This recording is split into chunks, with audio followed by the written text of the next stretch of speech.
कि जो बच्चा को जनती है या बच्चे को बड़ा करती है वो केवल माँ नहीं है। मदरहुड एक स्वभाव है जो पुरुषों में भी पाया जाता है और स्त्रियों में भी पाया जाता है। बहुत सारी ऐसी स्त्रियां हैं जिनके बच्चे बड़े होकर नाती पोते देख चुके हैं, but still they are not mothers, they have not become mothers. वो लोग अभी तक माँ नहीं बन पाए हैं। और बहुत सारे ऐसे पुरुष हैं जिनके जीवन में जो है हम वो माँ का हृदय को देख पाते हैं। सो इट्स अ नेचर, एक स्वभाव है जो परमेश्वर ने जो है मनुष्य को दिया है। Praise the name of the Lord, hallelujah. So कलीसिया, आज जो है हम देखेंगे, जैसे मदर्स डे है आज, तो उसी के ऊपर जो है हम वचन को सीखेंगे और देखने पाएंगे कि परमेश्वर की दृष्टि में जो है एक माँ कैसी होनी चाहिए। जब मैं माँ शब्द का इस्तेमाल करती हूँ, आप मत समझिएगा कि केवल स्त्रियों के लिए ये है, ये हम सभी के लिए है एज पेरेंट्स। कितने लोगों के यहाँ पे आत्मिक बच्चे हैं? Spiritual children, yes, spiritual children you have, right? So you are also a parent. आज जो है हम वचन से देखेंगे और हम जानेंगे कि हमारे आत्मिक बच्चों को, हमारे जो शारीरिक बच्चे हैं, उनको किस रीति से जो है बाइबल के अनुसार हमें डील करना चाहिए, या हमें एज अ मदर या पेरेंट होने के नाते कैसा बनना चाहिए, आज हम वचन से देखेंगे। And obviously one of the best example, सबसे उत्तम उदाहरण है आई फेल्ट हन्ना। हन्ना एक बहुत ही सुंदर उदाहरण है जिसके जीवन के जरिए जो है एज अ पेरेंट हम सीख सकते हैं कुछ बातों को, ताकि जो है हम बच्चों को किस रीति से बढ़ाना है, या एक माँ होने के नाते किस रीति से हमारा सोच समझ होना चाहिए, हम वहां से सीख को ले सकते हैं। Even if we are fathers, we can still learn something from it. So मेरे साथ खोलिएगा पहला शमूएल का उसका पहला अध्याय, एंड सबसे पहला पॉइंट जो मैं देखेंगे वो वचन 11 से हम लेंगे, ठीक है ना? सो कोई मेरे लिए जल्द से जल्द पढ़िएगा 1 Samuel chapter 1 verse 11। और उसने यह मन्नत मानी, हे सेनाओं के यहोवा, यदि तू अपनी दासी के दुख पर सचमुच दृष्टि करे और मेरी स्तुति ले और अपने दासी को भूल न जाए और अपने दासी को पुत्र दे, तो मैं उसके जीवन भर के लिए यहोवा को अर्पण करूंगी और उसके सिर पर छुरा फिरने न पाएगा। Hallelujah, praise the name of the Lord. Thank you sister ji, प्रभु को धन्यवाद देते हैं। सबसे पहले जो विषय, जो बात प्रभु ने मेरे हृदय में डाला है वो ये है कि एक माँ जो है, mothers should know the divine purpose in their children's life। Hindi में अनुवाद करूंगी। एक माँ जो है, उनके बच्चों के जीवन में परमेश्वर की क्या योजना है, एक माँ को पता होनी चाहिए। सबसे पहला पॉइंट, एक माँ को पता होना चाहिए कि उसके बच्चे के जीवन में परमेश्वर की एक दैविक योजना है। ओके, तो इस विषय पर जो है हम देखेंगे। यहाँ पे जैसे हम देखते हैं कि हन्ना ने प्रार्थना किया, correct? So prayer is very important aspect to become a godly mother, for being a mother. एक माँ होने के नाते प्रार्थना करना अनिवार्य है। इट्स वेरी वेरी इंपॉर्टेंट, बहुत ही महत्वपूर्ण है। और जो माए, जब हम प्रार्थना करना एक माँ के जीवन के लिए उतना ही महत्वपूर्ण है जितना कि जो है बच्चे को जन्म देना महत्वपूर्ण होता है। प्रार्थना इज वेरी वेरी इंपॉर्टेंट। एक माँ अगर प्रार्थना करती है तो उसके बच्चे, उसका परिवार जो है संपूर्ण रीति से शेप में आ जाता है, सही रास्ते पर जाता है, ठीक है ना? सो mother's, when I say again mothers, please take it as fathers also. जब मैं माँ शब्द का इस्तेमाल करती हूँ, पिता है, आप लोग भी रिसीव कीजिएगा, ठीक है ना? फादर्स आप लोग भी रिसीव कीजिएगा। So prayer is very important aspect. प्रार्थना जो है एक बहुत महत्वपूर्ण विषय है एज अ पेरेंट। अगर माता पिता जब हम बनते हैं, प्रार्थना हमारे जीवन में होना कंपलसरी है। Okay, Why is it so? Bible में हर एक जगह पे हमने देखा है कि जितनी भी स्त्रियों, जितने भी पेरेंट्स को बच्चे बहुत लेट में हुए हैं, उन सबों के बच्चे एक्सेप्ट सुनेमिया के बेटे को छोड़कर बाकी जितने भी बच्चे हुए हैं, परमेश्वर के लिए बड़े बड़े महान पुरुष और स्त्रियां, महान पुरुष बने हैं। करेक्ट। इसका मतलब ये बिल्कुल भी नहीं है कि जिनको जो है आसानी से जिनको बच्चा हो गया, शादी होते ही बच्चा हुआ और उनके बच्चे बड़े नहीं हुए, ऐसा बिल्कुल भी नहीं है। बहुत सुंदर उदाहरण मूसा, करेक्ट। उसके माता पिता को बच्चा होने में ऐसा कुछ मुश्किल नहीं हुआ, लेकिन वो प्रभु के लिए उसको पुराने नियम का मसीहा कहा जाता है, करेक्ट। मेरा कहने का मतलब ये है कि जितने भी लोगों ने इजीली कंसीव किया है, आराम से उनको जिनको बच्चा हुआ है, सभी बच्चे जो है प्रभु के लिए महान नहीं बने हैं। लेकिन जितने भी बच्चों को जितने भी जो है कपल्स को लेट हुआ है, उनके बच्चे ज्यादातर almost everyone have become great in the kingdom of God. Why is it सो?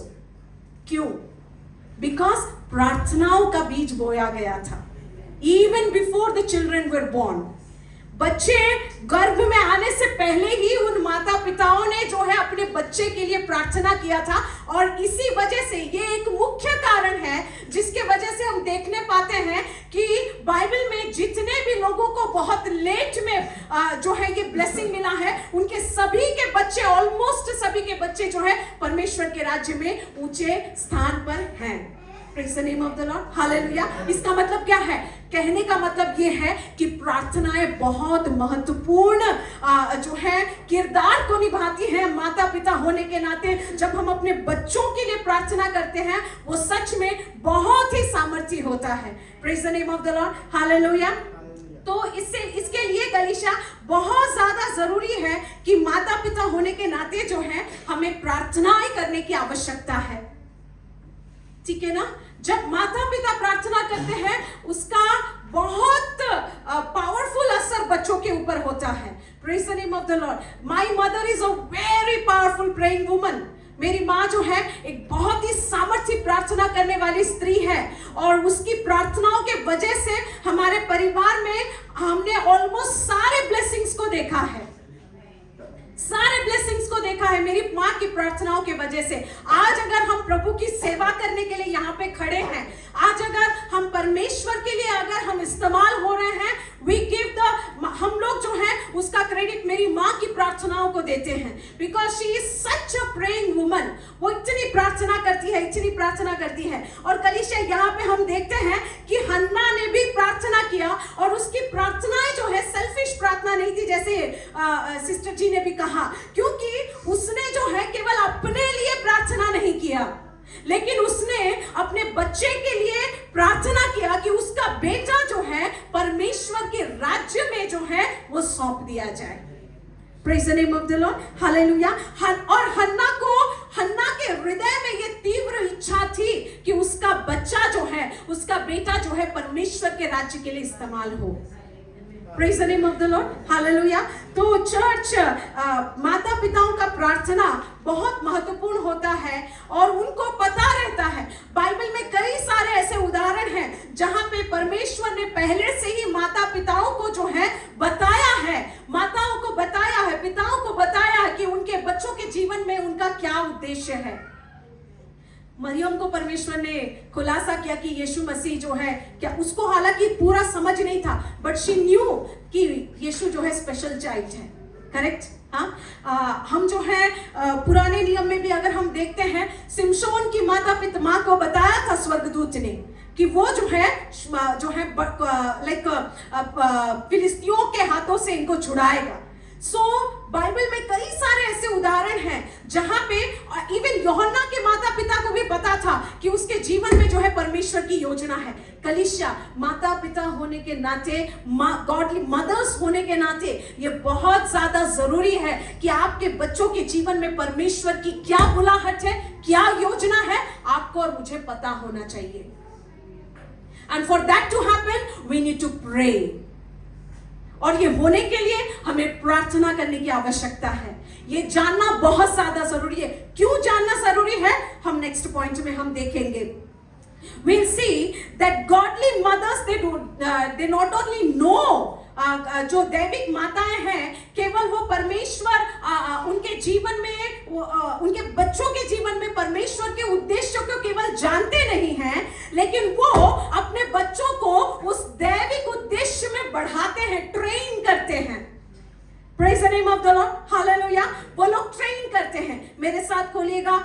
नीति वचन का 22 का 6, और कोई हमारे लिए पढ़िएगा नीति वचन उसका प्रोवर्ब्स 22:6। लड़के को उसी मार्ग की शिक्षा दे हाँ। जिसमें उसको चलना चाहिए। हाँ, हाँ। वह बुढ़ापे में भी उससे न हटेगा। हालेलुया। यहाँ पे जो लड़के शब्द या चाइल्ड शब्द का इस्तेमाल किया गया है, इब्रानी भाषा में उस शब्द को जो है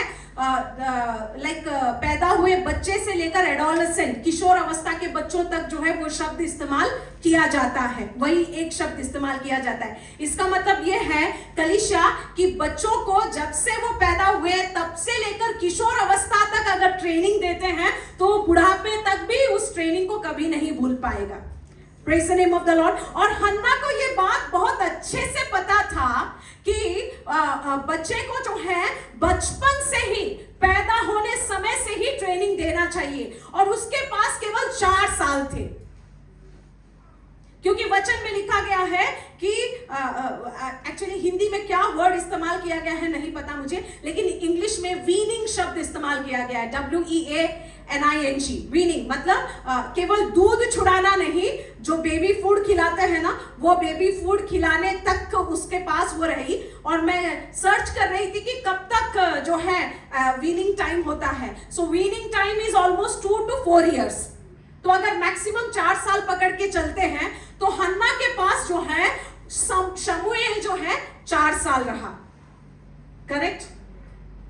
आजकल के माता पिता, बहुत सारे मैं पेरेंट्स को देखती हूं, वो अपने बच्चों को जो है ट्रेन नहीं करते हैं। They do not train their children. उनको ऐसा लगता है कि थोड़ा बड़ा हो जाएगा बच्चा तो सिखाएंगे, या अपने आप सीखेगा या सीख जाएगा। They do not train how to sit inside the church। बच्चों को ट्रेन नहीं किया जाता है कि कलीसिया के अंदर कैसे शांति से बैठना होता है। बच्चों को ट्रेन नहीं किया जाता है कि चर्च रेगुलर जाना है।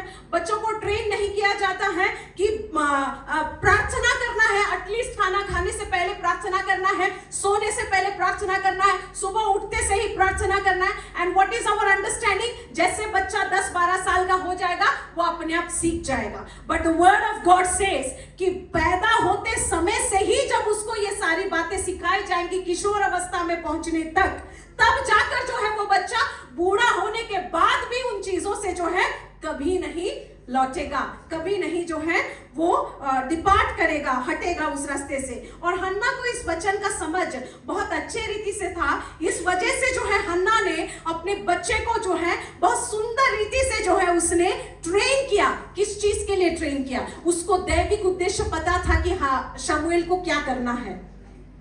उसको उसका दैविक उद्देश्य पता था कि इसको परमेश्वर की आराधना करने के लिए ही मैंने पैदा किया है और इसको मैंने अर्पण कर दिया। और इसके लिए बचपन से लेकर, जब से पैदा हुआ तब से लेकर 4 साल तक उसने ट्रेन किया वर्शिप करने के लिए। कैसे पता चला वर्शिप करने के लिए ट्रेन किया? मेरे साथ खोलिएगा 1 शमूएल उसका 1 अध्याय, उसका लास्ट वचन पढ़िएगा 28। इसीलिए मैं भी उसे यहोवा को अर्पण कर देती हूँ कि यह अपने जीवन भर यहोवा ही का बना रहे। तब उसने वही यहोवा को दंडवत किया। ओके, ऐसा लिखा गया है। ठीक है, टू वर्शिप हिम, ऐसा इंग्लिश में लिखा गया है। ओके, ठीक है। एनीवेज, तो यहाँ पे हम क्या देखते हैं कि उसको मंदिर में भेजने के लिए ही उसको तैयार किया गया, ताकि वो जीवन भर जो है परमेश्वर के मंदिर में रहे और परमेश्वर की जो है आराधना करे। सो नाउ इसको थोड़ा सा ब्रेक डाउन करते हैं। ओके, परमेश्वर की मंदिर में भेजने के लिए ही जो है उसे तैयार किया गया बचपन से लेकर पैदा होने के समय से लेकर 4 साल तक। इसका मतलब ये है कि वो 4 साल तक उसको ट्रेन करती रही कि उसका बच्चा उसके ऊपर डिपेंड ना हो। करेक्ट? कि उसका बच्चा उसके ऊपर डिपेंड ना हो, कि उसका बच्चा खुद से खाए, खुद से नहाए धोए, खुद का केयर खुद करे, ठीक है ना, जिद ना करे। ये सारे चीजों का ट्रेनिंग उसने दिया था। Otherwise how is it possible कि 4 साल का बच्चा जो है वो जाकर मंदिर पे रहे और जीवन भर वहीं पे रह जाए? टुडे बहुत सारे ऐसे पेरेंट्स हैं जिनके बच्चे जो है शादी का उम्र हो गया है, but still they are totally dependent upon their parents for everything. हर एक चीज के लिए अपने माता पिता के ऊपर पूरी रीति से निर्भर होती हैं। दैट इज नॉट हाउ, परमेश्वर ऐसे नहीं चाहते हैं कि हम माता पिता होने के नाते हमारे बच्चों को ऐसे बढ़ाएं। We do not, God doesn't want that to happen. प्रभु नहीं चाहते हैं। उसने शायद खुद से भी खाना खाना सीख लिया होगा, करेक्ट, खुद अपने आप को साफ करना उसने सीख लिया होगा। She trained him how he must take care of himself. वो कैसे अपना ख्याल रख सके। She trained him to worship God and how to behave in the temple of God. उसने उसको ट्रेन किया, हन्ना ने उसके शमूएल को जो है ट्रेन किया कि कैसे परमेश्वर के भवन में बिहेव करना होता है और कैसे परमेश्वर के भवन में आराधना करना होता है। उसने ट्रेन किया। That means what? और उसको जो है मेंटली और फिजिकली प्रिपेयर किया कि तुझे जीवन भर जो है क्या करना है, परमेश्वर के मंदिर में ही रहना है और उसी की आराधना करना है। एंड उसको ये समझ आ गया था कि बच्चा जो है, पैदा हुआ बच्चा भी जो है ट्रेनिंग को एक्सेप्ट करेगा और 4 साल का बच्चा भी परमेश्वर के साथ रिलेट कर सकता है, परमेश्वर के साथ कम्युनिकेट कर सकता है, प्रभु के साथ जो है वो एक रिश्ता निभा सकता है, वो प्रभु के साथ जुड़ सकता है। उसको पता था। She did not make Samuel dependent on her. Even at the tender age, she trained him to do everything by himself. उसने सब कुछ जो है उस रीति से किया सैमुएल को ट्रेन कि शमूएल जो है सब कुछ खुद से कर सके। क्यों? क्योंकि उसको पता था कि उसका उद्देश्य क्या है बड़े होकर, या फिर उसके लिए उसके जीवन का उद्देश्य क्या है। The second best example of training, दूसरा जो बेस्ट एग्जाम्पल है ट्रेनिंग का, वो है लमुएल की माँ, किंग लमुएल। कितने जन को पता है? प्रोवर्ब्स 31 जो लिखे हैं कोई स्त्री ने नहीं लिखा है, नीति वचन 31 जिसने लिखा है उनका नाम है लमुएल। लमुएल ने लिखा है। मोस्टली प्रोवर्ब्स 31 स्त्रियों को प्रचार करने के लिए इस्तेमाल किया जाता है, बट एक्चुअली प्रोवर्ब्स 31 एक स्त्री ने अपने बेटे को कहा है कि कैसी स्त्री ढूंढना चाहिए।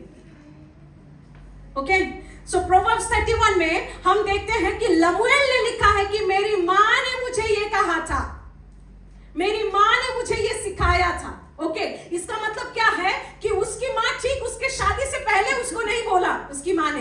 अगर उसको ये बातें याद हैं तो डेफिनेटली उसके बचपन से उसको ये बातें सिखाई जा रही थी बारंबार, इसीलिए उसके जहन में बस गई और ये बात उसके मन में रह गई और उसको याद करके उसने जो है लिखा है।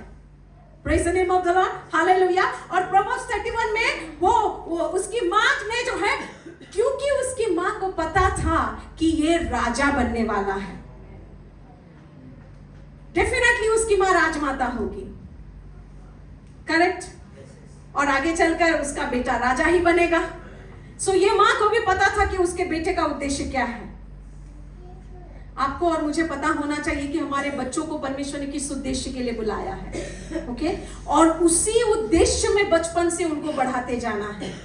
इसको पता था कि इसका बेटा आगे चलकर राजा बनेगा, तो एक राजा, एक अच्छा राजा कैसे बनना चाहिए, बचपन से ही उसने ट्रेन किया। और उसने ट्रेनिंग कैसे दिया? वचन को सिखाते हुए, टीचिंग के द्वारा जो है उसने ट्रेन किया। और उसने ट्रेन किया कि कैसे जो है एक अच्छा राजा बनने के लिए जो है उसे सारे प्रकार के नशे से दूर रहना है। उसने अपने बेटे को बचपन से सिखाया कि न्याय करना है, जो कमजोर हैं उनका आवाज बनना है। उसको यह भी पता था कि एक अच्छी शादी एक पुरुष को या तो स्थापित करती है या पूरी रीति से जो है बर्बाद करती है। एक शादी अगर गलत होती है तो एक व्यक्ति का जीवन, चाहे पुरुष हो या स्त्री हो, उनका जीवन या तो ब्लेसिंग से भरा हुआ रहता है या फिर उनका जीवन पूरी रीति से स्ट्रगल में जाता है, और वो जिस उद्देश्य को पूरा करने के लिए पृथ्वी पर आए हैं वो कभी नहीं पूरा कर पाते हैं जब शादी गलत व्यक्ति के साथ होता है। She knew it, उसको पता था, और इसलिए उसने सिखाया कि कैसे जो है एंड किस तरह के चरित्रवान स्त्री को जो है उसे चुनना है। वो कुछ क्वालिटीज को मैंने नोट डाउन किया है। एंड उसने सिखाया, शादी के बारे में उसको ट्रेनिंग दिया कि गुड कैरेक्टर वाली लड़की को देखना, जिसके अंदर जो है विश्वास योग्यता है, जो भरोसे के लायक है, जो इंटेग्रिटी में चलती है, जो ट्रस्टवर्दी है, जो रिसोर्सफुल है, जो लेजी नहीं है, जो हार्ड वर्किंग है। एक ऐसी स्त्री जो अपने शब्दों में बुद्धिमानी के साथ बातों को बोलती है, ठीक है ना। और जो है उसको खास करके ये हिदायत दिया कि बाहरी सुंदरता पर मत जाओ, because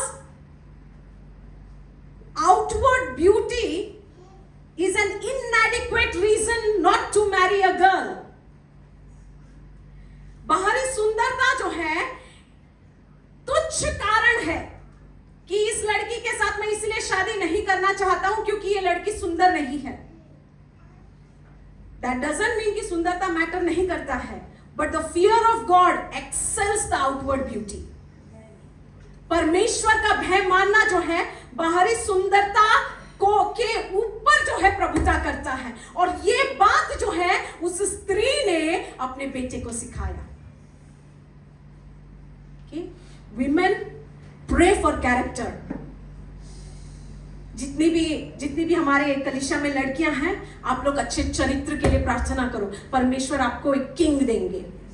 and all the main, जितने भी सारे बॉयज हैं, प्रेयर करो कि परमेश्वर की भय मानने वाली लड़की मिले।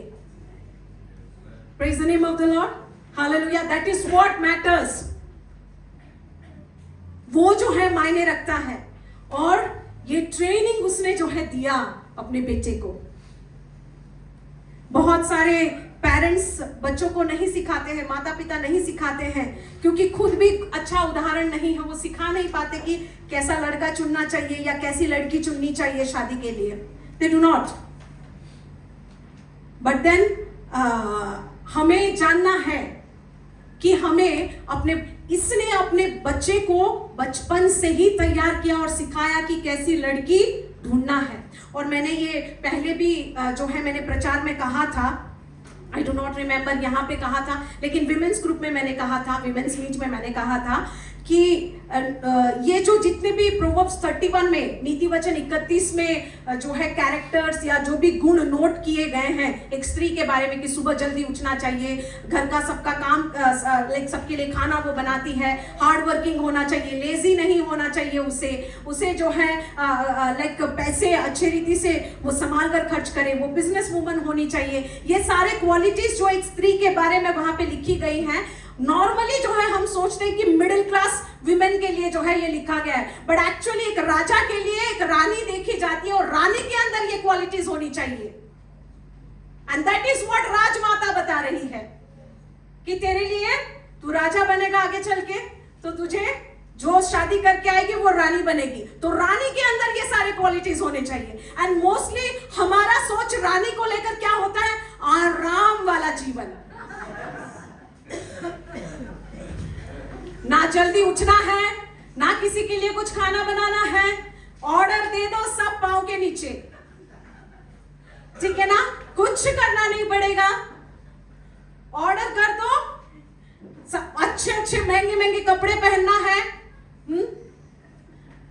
इधर खाना बनाने के लिए अलग से, मेकअप के लिए अलग से, पैसे खर्च करने का तो टेंशन ही नहीं, आई एम अ क्वीन, मैं रानी हूं, कितना भी पैसा खर्च कर सकती हूँ। So this is what is our understanding about queens, but Bible का अंडरस्टैंडिंग क्वीन को लेकर एंटायरली डिफरेंट है।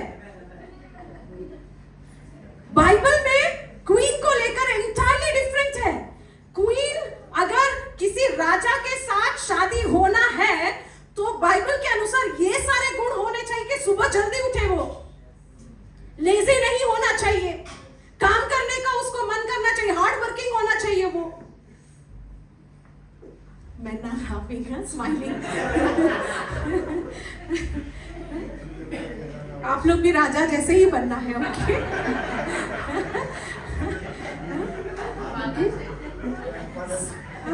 फादर्स डे में पास्टर प्रचार करेंगे फादर्स डे में। So this is for everyone. If we are not like that, we can become like that. And to be honest, मुझे ये प्रोवर्ब्स 31 वाली स्त्री कभी पसंद नहीं आई थी बिकॉज ये मुझे ऐसा लगता था क्या है ये टू मच। बट देन जैसे जैसे प्रभु में बढ़ते गए, पता चला कि this is how it has to be. It is not मतलब घर का काम करना, सुबह उठकर नाश्ता बनाना, जो है सब कुछ एकदम परफेक्ट करना, बातों में, कपड़ों पहनने में, सब कुछ में लाइक परफेक्शन लाना, ये लाइक डोमिनेटिंग वाला चीज नहीं कि आप किसी के अंदर डोमिनेट हो कैसे हो। It makes me more woman,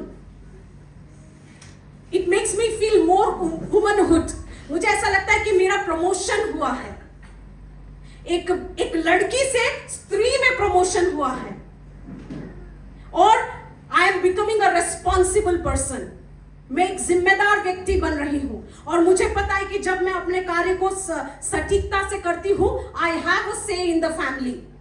मैं परिवार में मेरा डिसीजन लेने का अधिकार है, परिवार में मेरे ओपिनियन को रखने का अधिकार है, बिकॉज माई फैमिली रेस्पेक्ट्स मी, क्योंकि मेरा परिवार मेरा आदर करता है, क्योंकि मैं अपनी जिम्मेदारियों को बखूबी निभाती हूं। मतलब मैं नहीं, ऐसा बोल रही हूं कि लाइक जब एक स्त्री बखूबी निभाती है, उसका आदर होता है परिवार में। सो दिस इज वेरी इंपॉर्टेंट, ठीक है ना। सो शी ट्रेन्ड, उसने जो है ट्रेन किया। जब हम अपने बच्चों को, हमें पता रहेगा कि परमेश्वर की योजना हमारे बच्चों के जीवन के लिए क्या है, क्या आगे चलकर वो भविष्यद्वक्ता बनने जा रहे हैं, या परमेश्वर ने उन्हें जो है इवेंजलिस्ट करके बुलाया है, आप बचपन से उसे उस तरीके से बढ़ाएंगे। Praise the name of the Lord. जैसे फॉर एग्जांपल सिंपल सा उदाहरण है, बहुत सारे बच्चों को पसंद है कि उनके बच्चे डॉक्टर्स बने, तो इसीलिए बचपन से ही साइंस पर ज्यादा पढ़ाई करवाते हैं। 10th के बाद 12th में साइंस लेने को बोलते हैं। दिस इज हाउ, बचपन से एक ड्रीम, एक डिजायर होना है कि मेरा बच्चा आगे चलकर ऐसा बनना है, तो हम उनको उसी रीति से जो है आत्मिकता में बढ़ाएंगे। Praise the name of the Lord, hallelujah. Godly mothers, they train their children. दैविक माएं अपने बच्चों को जो है ट्रेन करती हैं। And third point, very very important, godly mothers release their children. दैविक माएं जो है अपने बच्चों को रिलीज करते हैं। बहुत सारे ऐसे माता पिता हैं जो अपने बच्चों को छोड़ना नहीं चाहते हैं, बहुत इनसिक्योरिटी है उनके अंदर, दे डू नॉट वांट।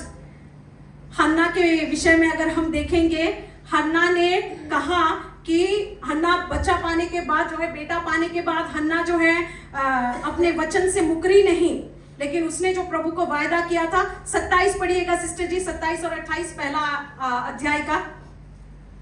यह वही बालक है जिसके लिए मैंने प्रार्थना की थी, और यहोवा ने मुझे मुंह मांगा वर दिया है, इसलिए मैं भी उसी यहोवा को अर्पण कर देती हूँ कि यह अपने जीवन भर यहोवा का ही बना रहे। हालेलुया। तब उसने वही यहोवा को दंडवत किया। Hallelujah, praise the Lord, praise the name of the Lord. Hannah released her son for the service of God.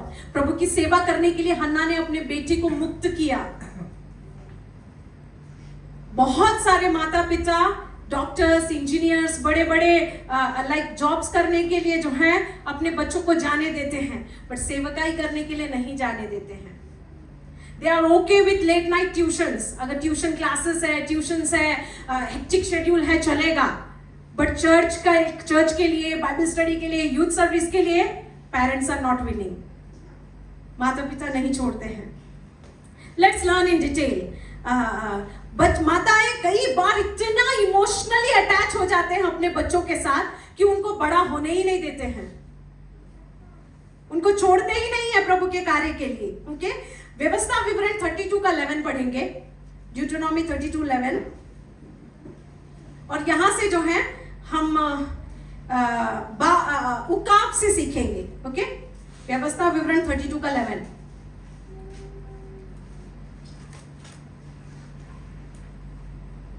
जैसे उकाब अपने घोंसले को हिला हिलाकर अपने बच्चों के ऊपर मंडलाता है, हाँ। वैसे ही उसने अपने पंख फैलाकर उसको अपने परों पर उठा लिया। Hallelujah. Okay, praise the name of the Lord.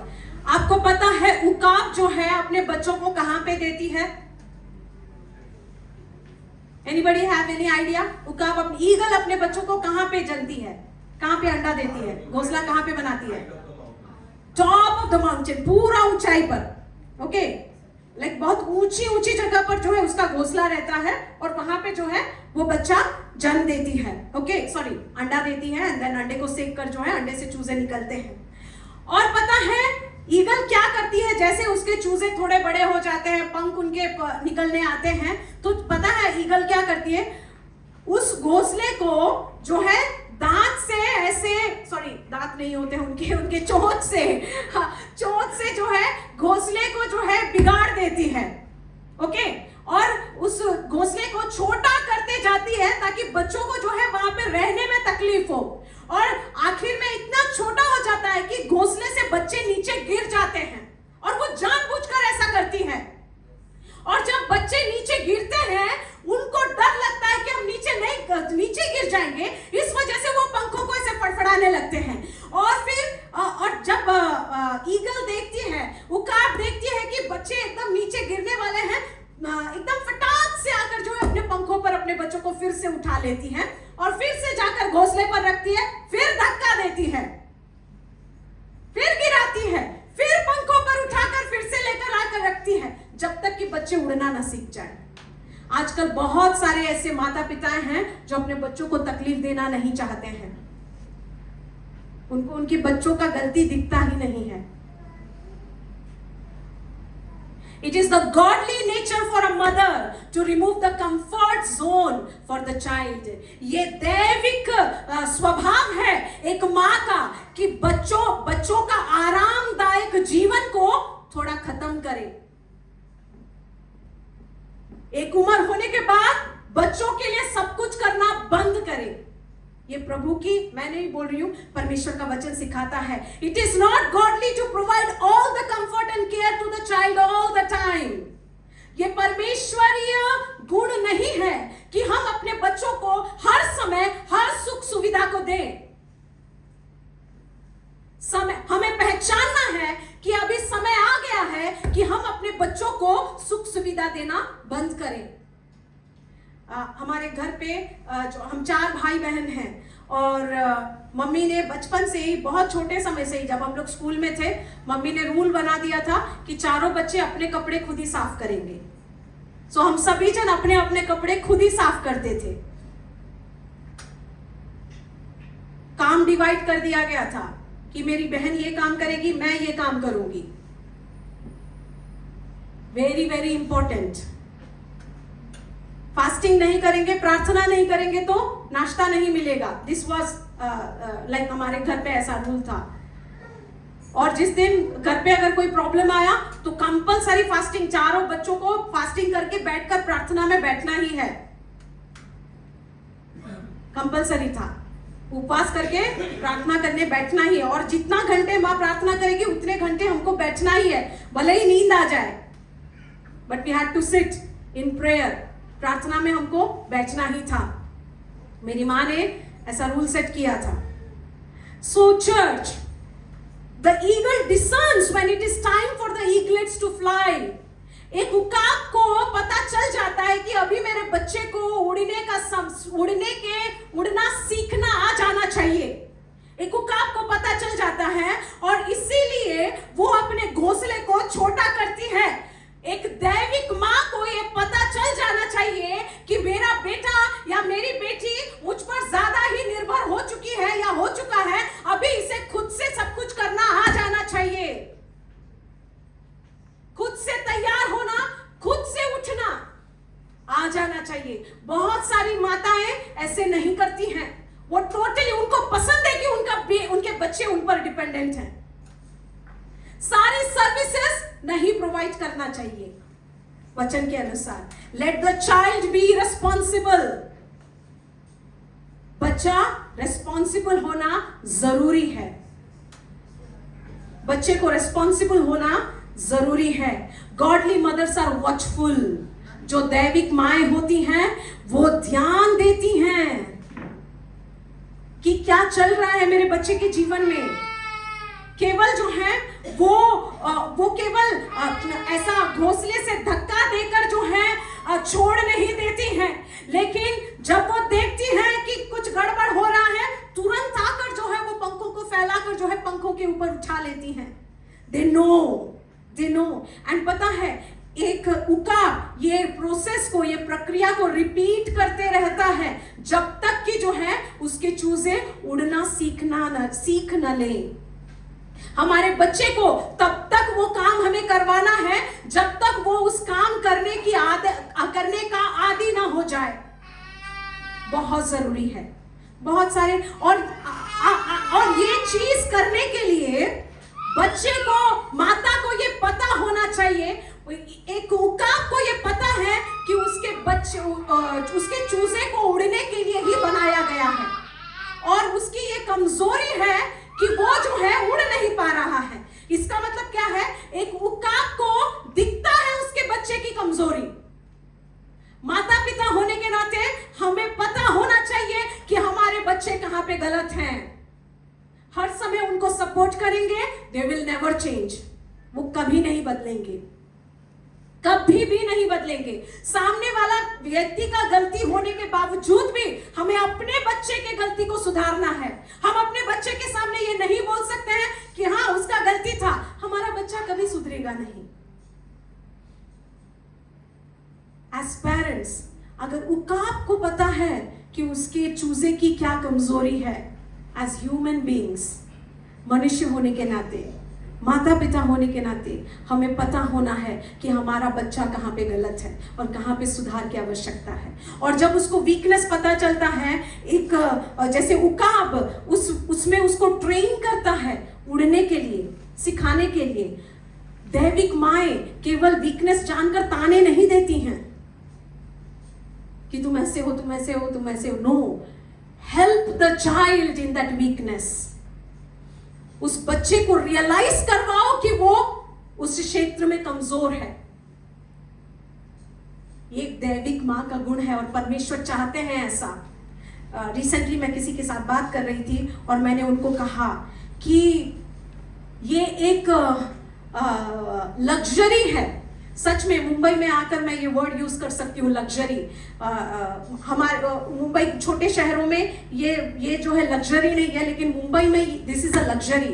ये एक लग्जरी है कि सच में ये एक बहुत ऐशो आराम की बात है अगर हमारे पास घर पे ऐसे लोग हैं जिनसे हम डरते हैं, अगर ऐसे माता पिता हैं जिनसे हम डरते हैं, जिनको मतलब लाइक घर, अरे बाबा लेट हो जाएगा तो डांट पड़ेगा, दिस इज अ लग्जरी। अगर गलत करेंगे तो मम्मी पापा डांटेंगे, मम्मी पापा को पता चलेगा तो हालत खराब होने वाला है। ये ब्लेसिंग मुंबई में बहुत सारे लोगों के जीवन में नहीं है और बहुत सारे लोग ये ब्लेसिंग चाहते भी नहीं है। They do not want this blessing। उनको बंधन महसूस होता है। But do you know, I have seen, मैंने देखा है कि घर पे अगर कोई ऐसा जिनको हम डरते हैं, ऐसा कोई हो, हमारा जीवन ट्रैक पे आ जाता है, हमारा जीवन ट्रैक पे आ जाता है। अब तक मुंबई में मैं शायद एक परिवार को ही शायद जानती हूं जिनको ऐसा डर है कि लेट हो जाएगा तो घर पे डांट पड़ेगी। They fear। This is a luxury। ये एक ब्लेसिंग है और बहुत सारे फैमिलीज में ये ब्लेसिंग नहीं है और बहुत सारे लोग ये ब्लेसिंग को चाहते भी नहीं हैं। चर्च, एज गॉडली पेरेंट्स, दैविक माता पिता होने के नाते हमें अपने बच्चों को रिलीज करना है सुख सुविधा से। सारी सुख सुविधाएं मत दो, उनको भी घर का काम करने दो। एक एज आने के बाद उनको भी रेस्पॉन्सिबल बनाओ। जैसे बेटियों को खाना बनाना सिखाया जाता है, बेटों को भी रेस्पॉन्सिबल बनाना है। And we all of us we need to be responsible. मैं ये नहीं बोलूं कि लड़कों को भी खाना बनाना सिखाओ, not like that. I am telling be responsible. As godly mothers हमें रिलीज करना आना है। हन्ना ने अपने बच्चे को पकड़कर नहीं रखा, लेकिन उसने रिलीज किया परमेश्वर के कार्य के लिए। Praise the name of the Lord, hallelujah. Church, परमेश्वर ने जब इन बातों को कहा, बहुत सिंपल सी बातें हैं, and I think all of us we know it, हम सभी जन जो हैं इन बातों को जानते हैं, but the question is are we doing it. सवाल ये है कि क्या हम कर रहे हैं? Are we doing it? Are we praying parents? क्या हम प्रार्थना करने वाले माता पिता हैं? क्या हम ऐसे माता पिता हैं जो अपने बच्चों को बचपन से ही हम ट्रेन कर रहे हैं? क्या हम ऐसे माता पिता हैं कि हमारे बच्चों का सारा काम हम ही को करने में अच्छा लगता है? Are we like that? क्या हम ऐसे माता पिता हैं जो माता पिता को अपने बच्चों का गलती दिखता ही नहीं है? क्या हम ऐसे माता पिता हैं जिनको केवल हमारे ही बच्चों में हमेशा गलती दिखता है? क्या हम ऐसे माता पिता हैं? क्या हम अपने बच्चों के दैविक उद्देश्य को जानते हैं? और अगर जानते हैं, क्या उस अनुसार हम ट्रेन कर रहे हैं हमारे बच्चे को? दैट्स वेरी इंपॉर्टेंट, बहुत ज्यादा जरूरी है। Church, and the question is, if we do not become divine, godly, अगर पेरेंट होने के नाते अगर हम गॉडली नहीं बनेंगे, if we do not do all these things, अगर हम ये सारी चीजों को नहीं करेंगे, then we cannot expect that our children will grow, will walk in the right way. हम अपेक्षा नहीं कर सकते हैं कि आगे चलकर जो है हमारे बच्चे सही रास्ते पर चलेंगे। We will not. हमारे लोग कहते हैं कि आजकल ट्रूली 10 साल के बच्चे, 12 साल के बच्चे जो हैं उनको सब पता है। They know about pornography. They know about everything. 10 साल के बच्चे को, 12 साल के बच्चों को उनको पता है, उनको संसार की सारी बात पता है। अगर बच्चों को संसार की सारी बातें पता है इतने कम उम्र में से, और शत्रु इतने कम उम्र में अगर उनको सिखा पा रहा है और उसको पता है कि बच्चे को समझ में आ जाएगा, तो हमारे बच्चे बचपन से ही क्यों परमेश्वर की बातों को समझ नहीं पाएंगे? Praise the name of the Lord. Why not we teach them about Christ? 1 साल का बच्चा, 2 साल का बच्चा भी परमेश्वर की उपस्थिति को रिस्पॉन्ड कर सकता है। अगर एलिजाबेथ के गर्भ के अंदर यूहन्ना अगर प्रभु की उपस्थिति को जो है महसूस कर पाया, इसका मतलब दूध पीता बच्चा भी परमेश्वर की उपस्थिति को महसूस कर पाएगा। हमें सिखाने की आवश्यकता है, हमें ट्रेन करने की आवश्यकता है, हमारी मेंटालिटी को बदलने की आवश्यकता है कि जब 3, 4 साल, 5 साल का हो जाएगा, 10 साल का हो जाएगा, बच्चा सीख जाएगा। बच्चा सीख जाएगा। No, we need to train, we need to pray. अगर जैसे आप ड्रीम देखते हैं कि मेरा बच्चा बड़ा होकर जो है डॉक्टर बनेगा, इंजीनियर बनेगा, मेरा बच्चा बड़ा होकर जो है पॉलिटिशियन बनेगा, या मेरा बच्चा बड़ा होकर एक्टर बनेगा, मैं चाहता हूं कि मेरा बच्चा जो है बैंक में जॉब करे, और उस अनुसार आप उसको tuition classes and subject choose करने के लिए अगर देते हैं, उस अनुसार जो है एक्टिविटीज में इन्वॉल्व होने के लिए अगर देते हैं, why not we dream and desire for the godly purpose? दैविक उद्देश्य के लिए क्यों ना हम ड्रीम करें अपने बच्चों के लिए, और उस अनुसार नो, मेरा बच्चा बड़ा होकर प्रभु के कार्य के लिए इस्तेमाल होना चाहिए, चाहे अगर वो डॉक्टर भी बनता है तो मिशनरी डॉक्टर बने, और इसके लिए उसको रेगुलर संडे स्कूल भेजना है मुझे, उसे चर्च भेजना है मुझे, उसको जो है कंपैशन सिखाना है मुझे, उसको जो है दया करना सिखाना है मुझे। It's very important to train. अगर आप चाहते हैं कि आपका बच्चा बड़ा होकर पास्टर बने, उसको सिखाना है कि पास्टर बनने के लिए कैसा जीवन जीना होता है, एक जो है गवाही का जीवन जीना होता है। पास्टर बनने के लिए दुख सहना होता है। पास्टर बनने के लिए अगर लोग निंदा भी करते हैं तो चुपचाप सहना होता है। पास्टर बनने के लिए चीजों को जो है गुप्त रखना पड़ता है। पास्टर बनने के लिए जो है आपके ऊपर लोग उंगली उठाएंगे, आपके ऊपर दोष लगाएंगे, फिर भी उनसे प्रेम करना होता है। We need to train. हमें ट्रेन करना है। अगर आप चाहते हैं कि आपका बच्चा बड़ा होकर जो है भविष्यद्वक्ता बने, train him to pray, train her to pray. उसको प्रार्थना करने की ट्रेनिंग दीजिए, प्रभु की बात जोड़ने का ट्रेनिंग दीजिए। What is the divine purpose? अपने बच्चों के लिए आपका ड्रीम क्या है? That's very very important. अगर नहीं है, then बड़े होने के बाद जब नॉर्मल होंगे तब कंप्लेन नहीं करना चाहिए कि मेरा लाइफ ऐसा है या मेरे बच्चे ऐसे हैं. No, we can not do that. अभी समय है. हमारी कलीसिया में काफ़ी यंग मदर्स हैं, बहुत सारी स्त्रियां हैं जिनके जो यंग हैं, यंग मदर्स हैं. आप कुछ स्त्रियां हैं जिनके बच्चे बड़े हो गए हैं, बट काफ़ी यंग मदर्स हैं. You have time. आपके पास समय है अभी से अपने बच्चों को उस रीति में ट्रेन करने के लिए. Train the child. मोबाइल में अगर कुछ दिखाते हैं उसी रिलेटेड दिखाइएगा. Feed the child. उसके माइंड में वही बातों को फीड कीजिएगा जो आप चाहते हैं आगे चलकर वो बने. ट्रेन कीजिएगा. जितने माता पिता अपने बच्चों को क्रिकेटर्स बनाना चाहते हैं वो बचपन से कोचिंग क्रिकेट लाइक एकेडमी में डालते हैं. करेक्ट. परमेश्वर के उद्देश्य के लिए जो आपका ड्रीम क्या है कि आपका बच्चा बड़ा होकर प्रभु के राज्य के लिए क्या बने. अगर नहीं सोचा है, आज समय है, सोचिएगा, प्रार्थना कीजिएगा. It's very important. With this let's rise up. आइए इसके साथ जो है हम खड़े हो जाते हैं.